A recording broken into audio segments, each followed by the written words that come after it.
তো উনি মিথ্যা কথা বলছেন, উনি আর আসতে পারছেন কেন পারছেন না? ওনার হাতে এখন রক্তের দাগ, ওনার হাতে এখন মানুষ খুনের অভিযোগ ওনার উপরে আছে।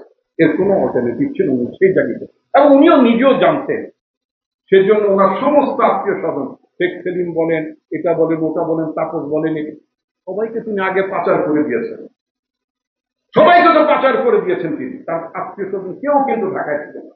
সবাই কিন্তু 5 তারিখের আগে সব থেকে এক্সিটে চলে গেছে। কেউ লন্ডনে, কেউ সিঙ্গাপুরে, কেউ ভারতে, মোটামুটি সবাই। শুধু উনি আর শেখ রেহানা, শেখ পরিবারের মধ্যে উনি আর শেখ রেহানা।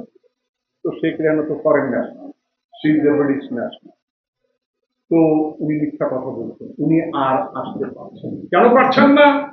ওনার হাতে এখন রক্তের দাগ, ওনার হাতে এখন মানুষ খুনের অভিযোগ ওনার উপরে আছে। উনি বাংলাদেশকে ধ্বংস করে দিলেন, লক্ষ লক্ষ কোটি টাকা পাচার করেছেন। সুতরাং শেখ হাসিনা অনুতপ্ত হবেন না, আর ওনাকে বাংলাদেশের রাজনীতিতে বাংলাদেশের জনগণ কখনই কখনই কখনই গ্রহণ করবে না। সুতরাং এই ব্যাপারে আমরা মনে হয় নিশ্চিত থাকতে পারি। তবে শুধু নিশ্চিত থাকলেই চলবে না, আমরা যারা জুলাই, যারা পক্ষের শক্তিদার, যারা আমরা জুলাই রচনা করেছি, আপনারা যারা জুলাই রচনা করেছেন, আপনি বলেছেন আপনাদের শরীরে, আপনাদের কাপড়ের রক্তের দাগ, আপনাদের সবাই তথ্য বলতে। ফ্যাসিবাদের বিরুদ্ধে, ফ্যাসিবাদ কিন্তু একটা প্রকৃতি শব্দ, ফ্যাসিবাদ শুধুই কিন্তু আওয়ামী লীগ, ফ্যাসিবাদ শুধুই বাকশাল, ফ্যাসিবাদ ইজ সিমটম, সিনড্রোম। এটার বিরুদ্ধে সবাইকে আপনাদের সজাগ এবং সক্রিয় থাকতে, সক্রিয় অবস্থান নিতে হবে। জামাত নেতা আব্দুর রহমান আজাদ ভাই উনি চলে গেছেন, ওনার একটা বক্তব্য ছিল, উনি বলেছেন যে পরিবর্তন দেখছেন। পরিবর্তন তো আসলে রাতারাতি হয়। 17 বছরের একটা প্র্যাকটিস ছিল, 17 বছরের লুটপাটের শাসন ব্যবস্থা ছিল। সেই শাসন ব্যবস্থা আপনি 4 মাসের মধ্যে পরিবর্তন করে ফেলবেন, তারপরে তো পরিবর্তন হচ্ছে। আপনারা যারা বিদ্যুৎ বিল দিতেন একটু খেয়াল করে দেখেন তো, আপনাদের বিদ্যুৎ বিলের কর্নারের মধ্যে লেখা থাকতো শেখ হাসিনার উদ্যোগ, ঘরে ঘরে বিদ্যুৎ লেখা থাকতো না? তার ছবি দিয়ে, বিদ্যুৎটা কি তার, আপনার টাকা দিয়ে আপনি বিদ্যুৎ দিলেন, তার ছবি দিয়ে, তার বাবার ছবি দিয়ে বলতো যে শেখ হাসিনার উদ্যোগ, ঘরে ঘরে বিদ্যুৎ। এখন কি সেটা আছে?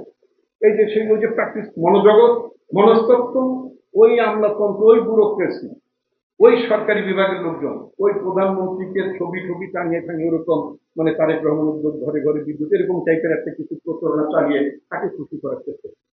কিন্তু আমাদের প্রধানমন্ত্রী, আমাদের পার্টির প্রধান তারেক রহমান কি বললেন যে লোক এটা চলবে না, বদলাতে হবে, এগুলো চলবে না, প্রধানমন্ত্রীর ছবি ব্যবহার করা যায়। তাহলে পরিবর্তন হচ্ছে, পরিবর্তন দেখতে পাচ্ছেন, পরিবর্তন হবে না কেন? কিন্তু আসতে হবে। 17 বছর এই দেশের ব্যুরোক্রেসি, এই দেশের বিচার বিভাগ, যেই দেশের বিচার বিভাগ এস আলমের মতো একটা চরম লুটেরা, তার দুর্নীতির তদন্ত করা যাবে না বলে সুপ্রিম কোর্টের আপিল বিভাগ নির্দেশ দেয়। চিন্তা করতে পারেন যে আপিল বিভাগের পর্যন্ত ওই বজ্জাতগুলো, ওই লুটেরাদের প্রতিনিধির বজ্জাতগুলো সেখানে বসা ছিল, তারা বলে যে না, এটা করা যাবে। তাহলে কোথায় ছিলাম আমরা? পুলিশ ধ্বংস করেছে, ওখানে জানোয়ার তৈরি করেছে সেখানে বেনজিরের মতো, আর্মিতে জানোয়ার তৈরি করেছে ওই যে জিয়াউল হাসানের মতো, ওখানে খুন হতো, আয়না হতো, এগুলো তো হতো। তো সুতরাং এটা, এই জায়গা থেকে আপনাকে বেরিয়ে আসতে হবে। আপনার সমস্ত প্রতিষ্ঠান ধ্বংস করে দিয়েছিল আওয়ামী লীগের সাথে। আমাদের আর্মি রিবিল্ড করতে হবে, পুলিশকে রিবিল্ড করতে হবে, সিভিল ব্যুরোক্রেসিকে রিবিল্ড করতে হবে, আমাদের পলিটিক্যাল কালচারকে রিবিল্ড করতে। এই মান্না ভাই একটা উদাহরণ টানলেন, মান্না ভাই আসুন তো নাকি? হ্যাঁ, আচ্ছা, উনি বললেন জামাতের নেতা, খুব দুঃখজনক স্টেটমেন্টটা, অত্যন্ত দুঃখজনক। উনি বললেন যে তাদেরকে, তারা জিততেন, তাদেরকে হারিয়ে দেওয়া হবে। এই কথা তো শেখ হাসিনা বলতো, যখন ইলেকশনে তিনি হারতেন, বলতেন যে আমি সূক্ষ্ম কার্যকরী, স্থূল কার্যকরী, নানান কথা বলে বলতেন যে আমাকে হারিয়ে দেওয়া হবে। জামাত যদি নির্বাচনের 4 মাস পরে জামাতের নেতা যদি কথা বলেন, বা সংসদের বিরোধী দলের নেতা যদি কথা বলেন, তাতে নির্বাচনের ফলাফল, নির্বাচনের প্রশ্ন দিতে।